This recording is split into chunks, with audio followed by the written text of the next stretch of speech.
Hello and welcome to episode 3 of Unpacking Articles. My name is Florencia Henshaw. I have a PhD in second language acquisition from the University of Illinois, Urbana-Champaign, and the authors of the article we're going to be unpacking today are connected in some way to my university. We're going to be unpacking a classic. Wong and VanPatten, 2003, The Evidence is In, Drills Are Out. And even though it is from several years ago, the ideas are still relevant and it still generates as much discussion now as it did back then.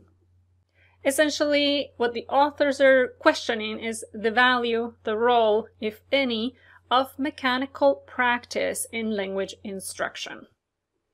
And I'd like to start with a quote that actually appears towards the end of the article, but I think it's important to keep it in mind from the get-go so that we understand the goal of the article. And the quote says, "Although it remains to be shown that focus on form is necessary for all learners in all contexts, we do believe that focus on form can at least be beneficial to most, if not all, learners if it is informed by what we know about processes involved in acquisition."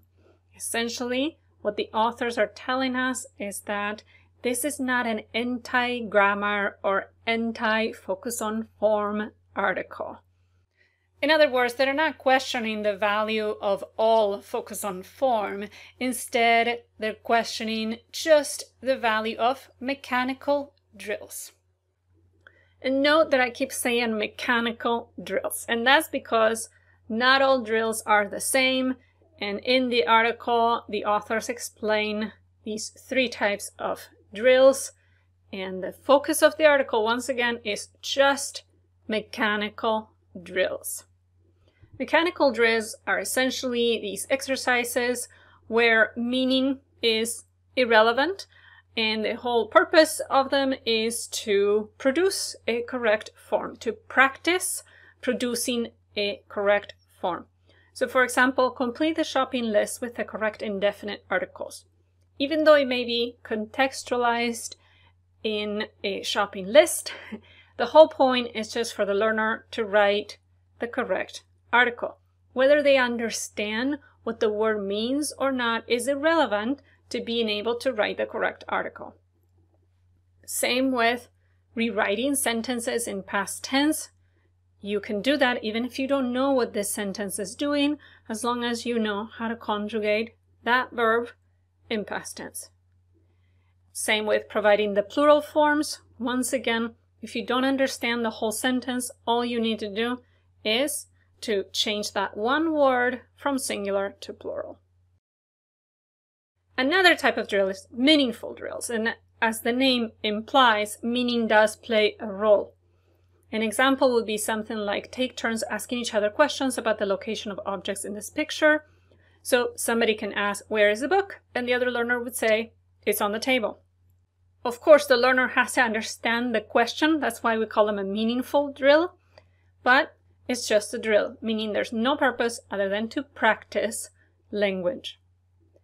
Another thing to keep in mind is that in this case, when I ask, "Where is the book?" I already know the answer, and there's only one answer. I'm looking at the picture right there. I know where the book is.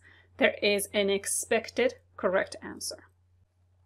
In a communicative drill, when the question is asked, for example, "What time do you wake up?" my partner can say anything.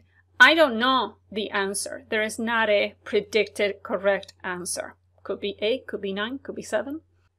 Meaning is still relevant because the learner needs to understand the question in order to answer, but it's still a drill because the only purpose is to practice asking questions, or perhaps to practice telling time. So why are drills so prevalent in language instruction? Essentially, this comes from behaviorism and the belief that practice makes perfect. As we saw in our first episode, this goes against one of the observations about SLA that lie-bound summarize, right? Practice does not make perfect, not this type of practice. And the underlying premise is that learning a language is like learning anything else. And many people in SLA do not agree with that learning a language is not like learning anything else. When it comes to learning a language, and I say learning in a general sense, we essentially have to do two things. One is to develop a system in our heads that has to do with mental representation, and the other component is to develop communicative ability, and that has to do with skill. So, are mechanical drills good for either one of these two things? Well, the two issues when it comes to mechanical drills contributing to mental representation are, number one, they don't involve meaning, and so how are we going to make those form meaning connections if meaning is irrelevant? And the second one is that they don't really provide input, because the whole point of a mechanical drill is for the learner to produce the correct form.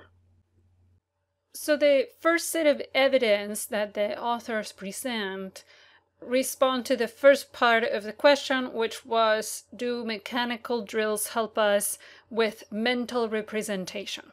And this evidence comes from studies that have looked at structured input versus drills. And structured input is a very particular way of presenting the input, and we will be unpacking that in another video. But the main thing to keep in mind is that in structured input, form-meaning connections are crucial. In drills, as we saw, it is much more about producing the correct form.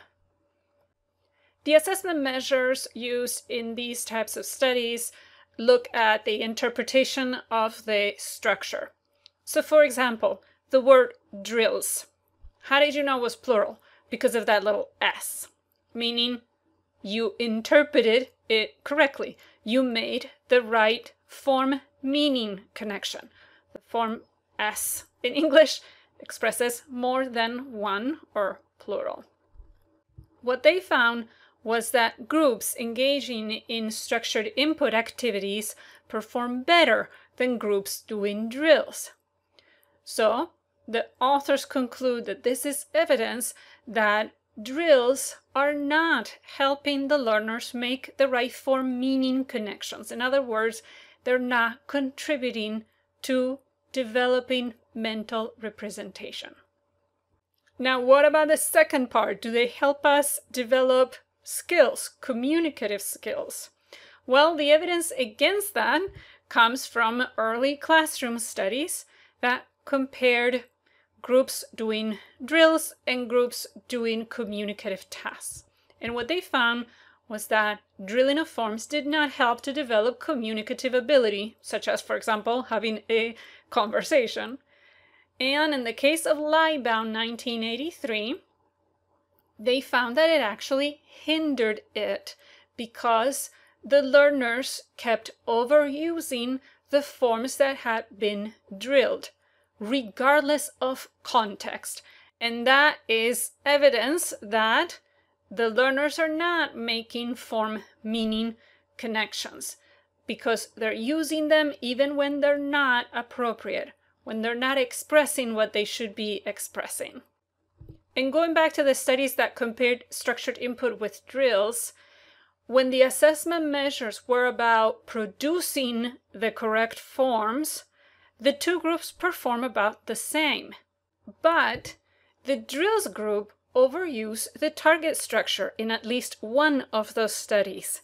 So once again, the learners are overusing the form that had been drilled, regardless of whether it was the right context to use it. And so the authors take all of these evidence to mean that mechanical drills are not necessary or even helpful for developing mental representation or skill. In the last part of the article, the authors address some objections. The first one is, what about other languages? Because a lot of these studies were done with languages such as French and Spanish, but what about Russian, Chinese, etc.? What the authors respond is essentially that theories of SLA are not specific to some languages. So if we say that we need input in order to build a linguistic system that should apply to all languages. Another objection is, well, what about automaticity? Because the belief is that if you drill it, if you repeat it so much, then it becomes automatic, right? You don't even think about it. Well, the issue with that question is that it assumes that acquiring a language is the same as learning how to dance, learning how to play chess, etc. And what Wong and VanPatten respond is that acquiring a language is not like learning anything else. So the basic premise of that question is objectionable.